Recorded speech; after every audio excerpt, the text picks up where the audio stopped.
MDG TV, une chaîne Wint pour la cause de Christ. Mafuta Yasika, Mafuta Yasika, Mafuta Yasika.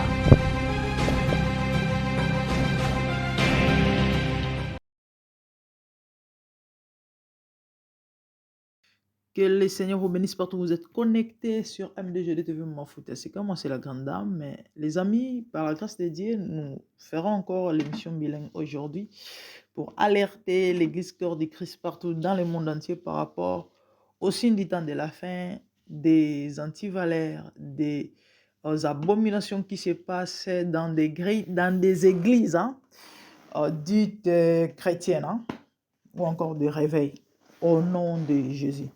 Le pasteur que vous voyez, ce monsieur que vous voyez, il est pasteur. Et certainement, beaucoup de gens connaissent l'histoire. Ça fait plus ou moins 2 ans qu'il a été arrêté au Brésil. Il s'appelle pasteur Valsei Sobrino, si je ne me trompe pas. Et qu'est-ce qu'il avait fait? Ce pasteur a convaincu à ses fidèles et de sucer, de lui faire la fellation. Voilà les mots qu'il faut. De lui faire la fellation. Et pourquoi? Parce que lui, il avait l'onction partout.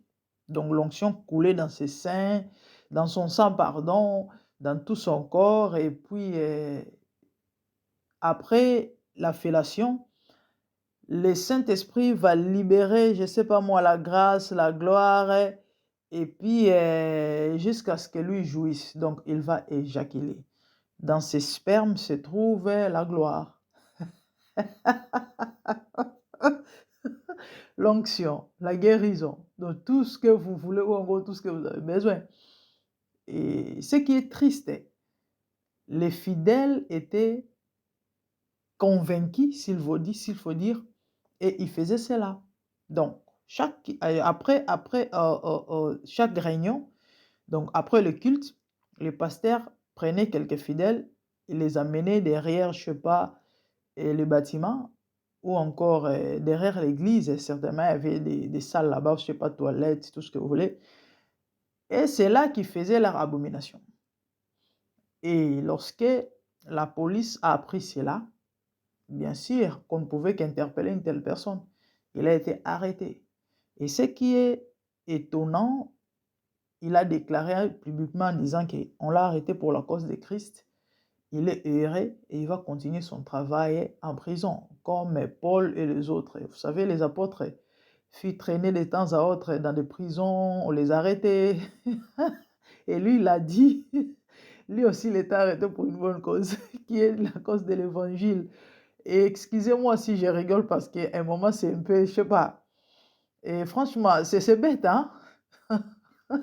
Oh my goodness.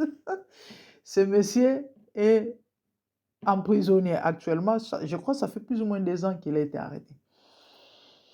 Et pourquoi on a parlé de cette histoire aujourd'hui sur notre chaîne? Simplement parce que hier, je crois, j'ai fait une émission, mais en lingala, d'un pasteur, je crois, au Ghana, qui faisait une rituel pour guérir, je ne sais pas, les cancers d'une fidèle à l'église, une dame qui avait, je crois, les cancers des seins, quelque chose comme ça.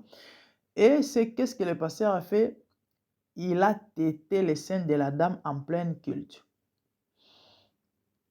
Plus ou moins un an passé, je crois, il y a eu une vidéo qui a circulé aussi sur les réseaux sociaux WhatsApp, mais malheureusement, j'avais perdu la vidéo, d'une prophétesse toujours au Ghana qui avait fait la même chose. Et là, maintenant, c'était vice-versa. La prophétesse faisait téter ses seins à un fidèle en pleine culte. Donc, ce genre de trucs sont des recommandations. Tous ces serviteurs, soi-disant serviteurs, ce sont des gens, des infiltrés, et qui se sont masqués au nom de Jésus.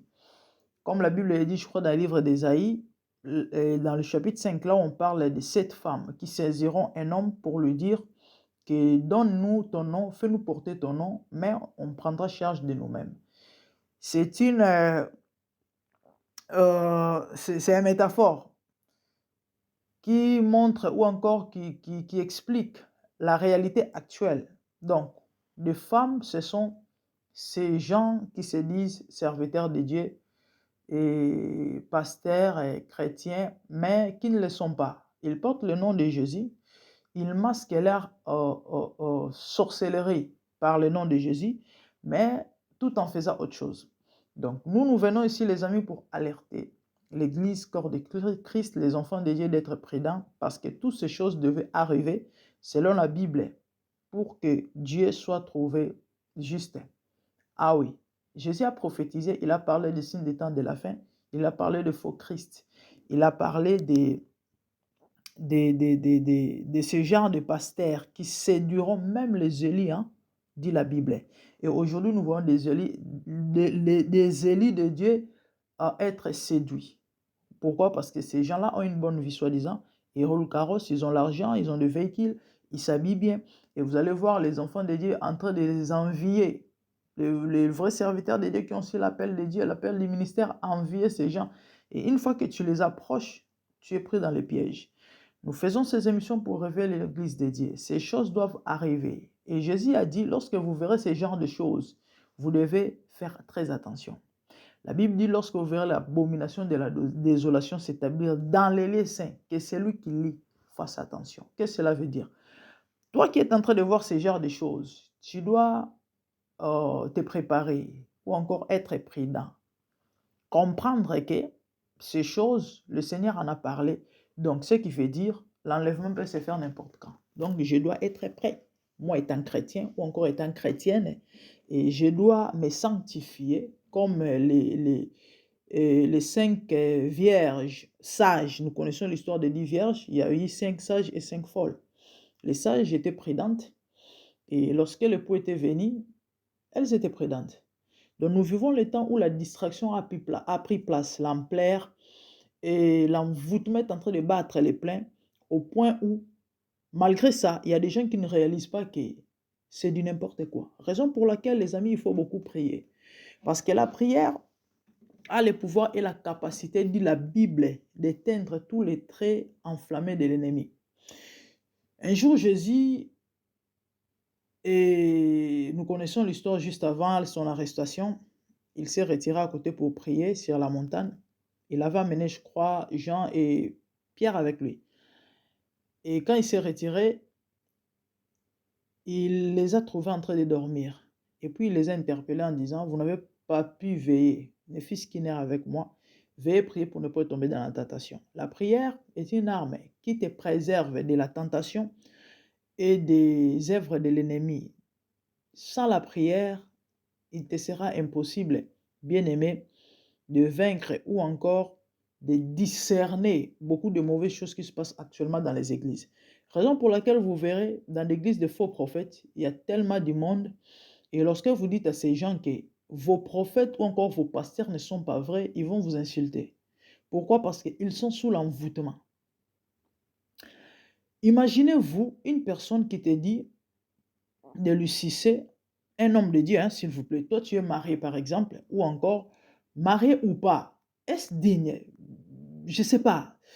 Il y a des choses dont tu n'as même pas besoin d'expliquer ou encore d'en parler parce que franchement, c'est aberrant.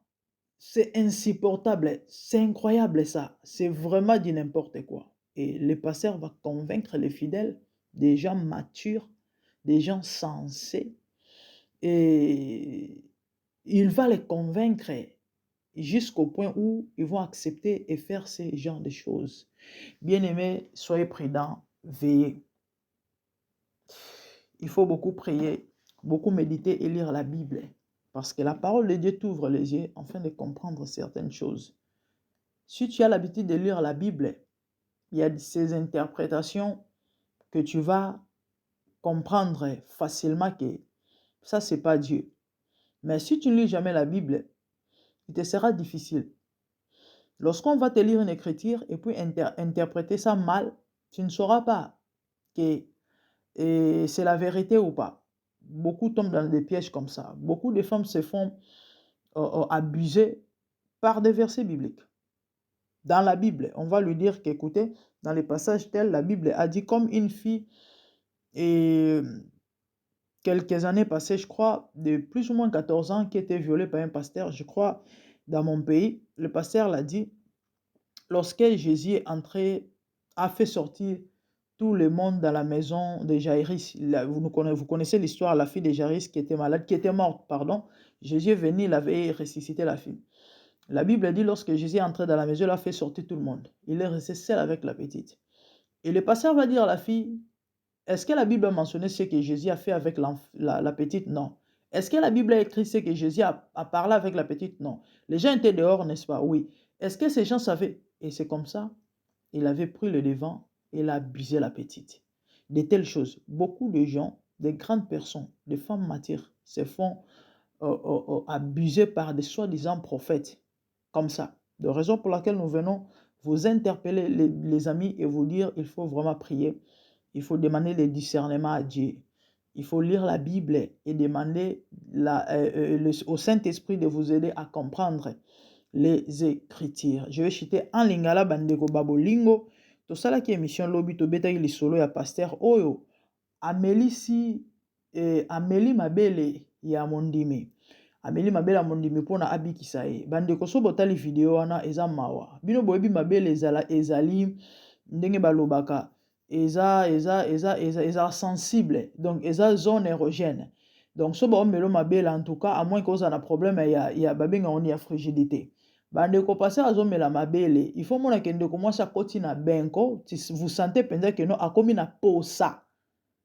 Et suite fin lobi na wata ndeko moi bisinga mes mères suite fin certainement parce que déjà moi la moi sur na zayi déjà na tendance à refungoler pantalon. Bande ko mambo na zo salema na miso batu s'il vous plaît. Ezate ke bazayi bango mibale en pleine culte. Et bandimi bazo seka na bango bazo seka. Eza pasi, eza mawa. Yaya ozolandanga peut-être au milobela. Et mais marambo vraiment ngai ata oui, tu peux avoir raison, mais il faut que ba marambo et salema normalité. Et salema normalité et salema na effet ya ba envoûtement et ya ba pratique ya ba marambo belebele. Ba pasteur bozomona batondisi ba église o basala ba marambo o to yebi keza ya malamu te, ba mankioniste et consort bazala na ba kisi ya kosakana te. Et tant yo se retrouver na église wana, yeba ke misu na yo bakangi yango, matoi na yo bakangi yango na molimo. Bible zoloba na Psaume 133 eza passage to linga mingi bato bakenda église. Qu'il est beau, doux et agréable de frères de demeurer ensemble.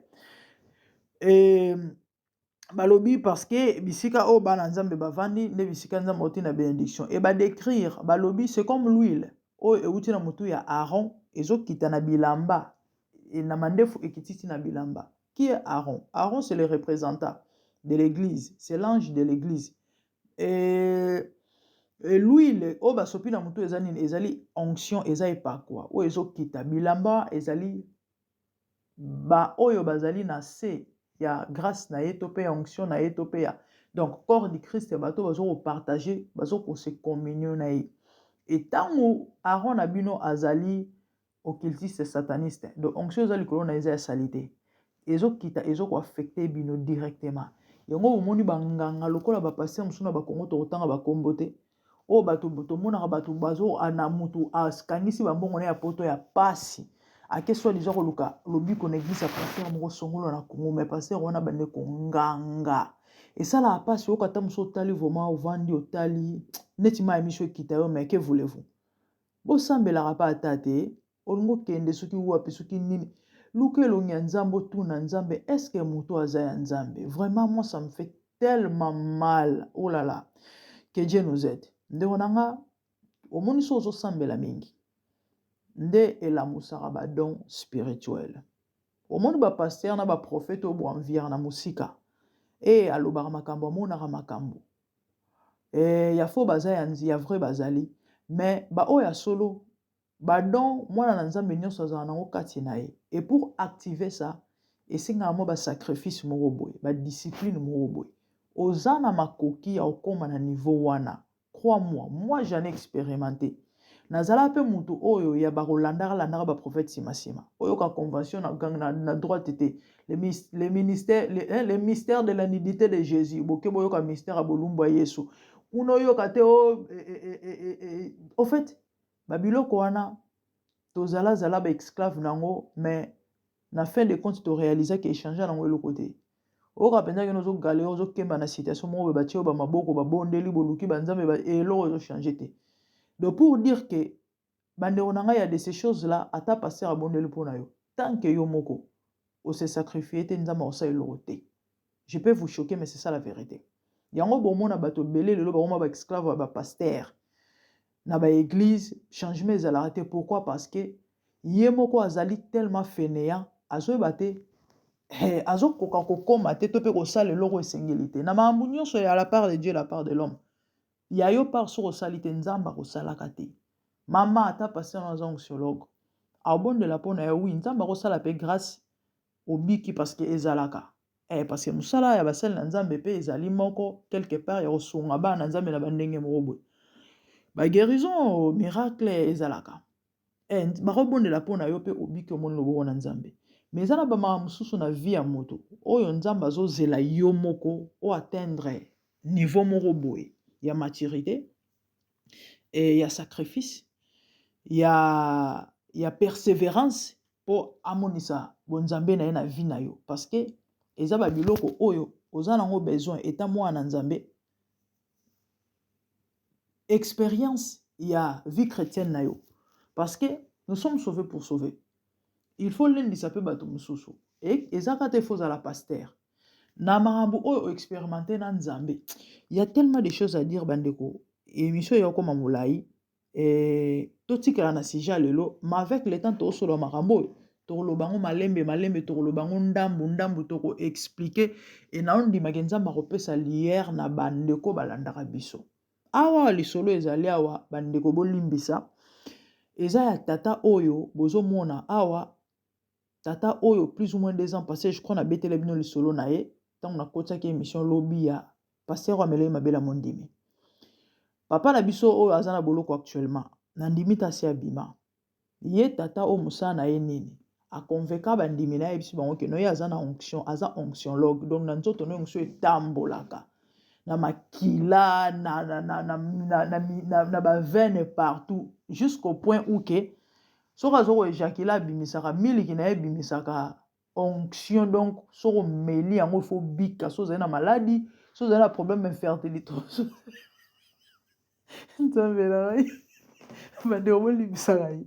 vous savez à un moment ça fait rire mais c'est du sérieux et ça passe son ado c'est que ça parce que je trouve ça tellement bête que ankoloé de place et loko penza zo fond des ola kisake ba église ezala normal te parce que moto penza za la bomoto bandeko nanga so ezaki ata mwana moke to comprendre à moi muka ibe loko te c'est normal il faut ba kosa parce que mwana nyonso na se ya 16 ans ndenge science éprouva aza manipulable ya on bomona bamboka na biso Angleterre oyo soki yo mukolo bakangi yo ou encore ba soupçonner ozobima oza adulte oza majeur ba soupçonner ozobima na mineur azala moins de 16 ans so azala 16 ans a droit à parole mais so azala moins de 16 ans en Angleterre moi na droit à parole te azana droit te ya koloba ke noza mamba solo to ya lokuta soki ka ba soupçonner yo surtout soka lobika ke non yo te eza solo OK wenda on va t'arrêter. Moi na mukaza manipulable so peut-être za bana moi miki ato comprendre ba bana miki ba ebelo te bandi ko ba mikolo ba adulte pasteur aya convaincre biso ke non ndenge ya zabwe lingenda na ye bimisaka onction donc il faut ko fiba yango bandi ko bolimbisa donc choix moi muso ko lobela ngo ezate et puis na suka nango ekobimisa miliki wana yo bandimi babane ko salango. Donc chaque réunion na fait un kill to ka podi a pointer quelques bandimi a même ba on a simandaku ake ko fibisa bango e ba meli ba biloko wana salité wana ba miliki wana bandeko na ngai nzamba lola l'état tango ayoki balobi non ko ma mususu o nde ba ya ko tie maboko bandeko tango bakangi pasteur alobi ke bakangi pona cause ya Christ bakangi pona bonne nouvelle azana esengo yoke continue mosala na ye na boloko parce que ye ya mwana nzambe baapôtre bakangaka bango Satana mabe moko. Les amis, Satana mabe moko. Ah, mais le diable est méchant. Yango bomoni babiloko boye. Tanga na mona yango. Ah, naipisa nzambe na parfaite te mais abatela ondima na ndimi na kemba na vie na nga. Kande na zwa na pasi boye na kemba nazanga na ba million mais l'essentiel so ya olezo mona na rolata te na se compromettre te. Bande onanga batu nyonso bazwa risque ya kosimba kisi. To ya okende koluka na bandenge moko boye ya bien te. Libanda ya volonté nzambe to pe ya nzela ya malamu. Bakomaka ba jouer ya diable. Satana mabe les amis. Satana zama be moko na ebandeli a faire croire yolo mususu oyeba te ke bako imposer ba maamba boy. Bato belo basimba bakisi bandeko ba regrettera lelo bandima te ba yebaka te ke kosuka ndenge suka. Kisi na ba maamba mususu yo ya mbongo ya nini. De même ba passer ebele o lelo ba servir diable. Bondimelanga ba ebele ba regrettaka. Ba yebaka te ke osukela bango ndenge wana na ebandeli ezali na oka déjà que non te ba opeso juste moi bague moko boye et tant bando sambela pona bando kokoya et puis voilà non moni ba osala oyo ba fungola ka troisième œil parce que ba mambo na kande na ebisa bino ke non tozwa penza temps olobelango bomoni ba prophétie bozo ko mona na ba réseaux sociaux na oya ko expliquer bino mamnini oyo bato na basalaka et ça se passe comment. Ke kuna ote ba fungolo ka troisième œil okomi komona effectivement ba fungolo troisième œil okomo mona komo koloba na bato makambo solo mais ezala mamango ezala ndeni ezala neti mona bandi classe maternelle après que première deuxième ba niveau ils ont changé ba étape ils ont changé ba calcul ils ont changé ba exercice ils ont changé na école primaire orozwa technologie te tant que na secondaire na deuxième obandi ozwa technologie. Après, beaucoup de physique, car c'est comme ça. Bato bakina ba maambona ba yebarate. Satanaza mauvais. Satanaza mauvais. Lelo bomo na misala nezo bomba masute. Bino wanti ba passer on eza volonté na bango. Non, eza ba recommandation. Ba oyebi so ke non ndenge eza boy, il faut la taraboy. Il faut ça la raboy. Lelo même na mboka na biso na Congo. Eza na ba passer baza aza kotea liboso église oka sengi mopanga. Baeli épée physique épée penza bona boabe atomboli yango likolo bino bomona kaka nona mopanga ya molimo nzokande misala ya mabe et bato ebele baza tellement aveuglé na envoûté ba comprendre le côté nzamba songa bandeko kotika nzambe ali kama yaya tinga mana nzambe na ebité mutu nyonso azala na part na ye et pas na nkolo. Peut-être ozo ba vision, ozo ba révélation, ozo ba message prophétique, ozo ba prophétie ko kanga borote. Senga accomplissement na ngona lo sambo. Kozela te e ya kokuta yo. Prophétie bazela rango te. Ba bondela ba luka nzambe pona accomplissement nango parce que tia ozana bitumba. Satana pe na ngambu na ya zo linga empêcher yo simba ngoto mona ngote. So kangika maboko obenga nzambe lokuta. Obenga ba pasteur bato lokuta et sala ke otika nzela nzambe yango toloba na bino bo persévérer na prière botanga la Bible bo développer intimité na nzambe nde nzambe ba na kofungola yo parce que zana ba mara mususu omoni kando ke na église par routine wana so ba biso fungola verso fungole bondela o bondeli mais yo moko za na tante ezana ba mambo bele o tira o yeba ngote o ko comprendre ngote tu okoma na 60 pour kufoke. Par contre, quand tu as du temps seul, il y a le Nzambe, il y a autant à Bible. Voilà, le Seigneur va commencer à se révéler dans ta vie. C'est ce qu'on appelle la révélation. Révélation, c'est la personnelle. Parce que ma monde n'a pas resolana, il y a autant resolana songolo. Abisara Moïse pour sa main rouge, tombola lingenda bêta. Mais avec Élie, c'était autre chose. Avec Élisée, c'était autre chose. Avec Josué, Ezaki, et l'autre moussous, mais n'y a ce qui a maï. Yango moni bandeko kondima mamu nyonso te bayebisaka yo te moni ya za mosala na nzamba solo te il faut yo moko zwa révélation ki mosala na nzamba solo loyenge te mokilo bomona eza ya kobeba makambo eza tellement mabe makasi ke bana na nzambe boza prudent en tout cas lelo oyo nalobaki kande na yebisaki bino ke so na moni nini wana ba preuve ya passé wana na oyela bino parce que toli te to kolobaka makambo ya poto yokaki to po babetaki lisolo. Non non non, on va vous parler des choses vraies. Vrai. Ba mambo zo salema na ba église bandeko eza somo. Est-ce que boyebi ke il y a de ces églises là oyo même ba contact sexuel comment au salema.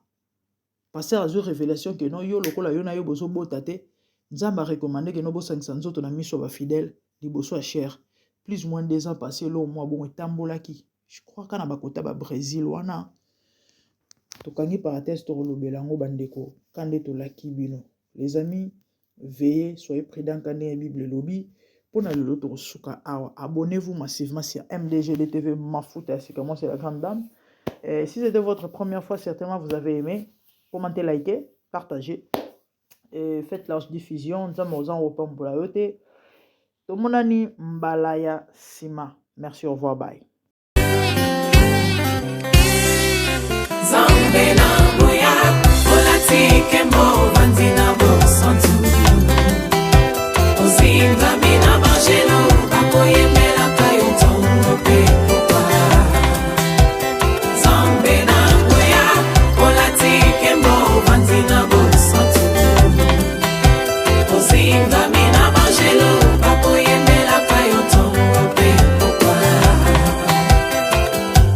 MDG TV, une chaîne Went pour la cause de Christ.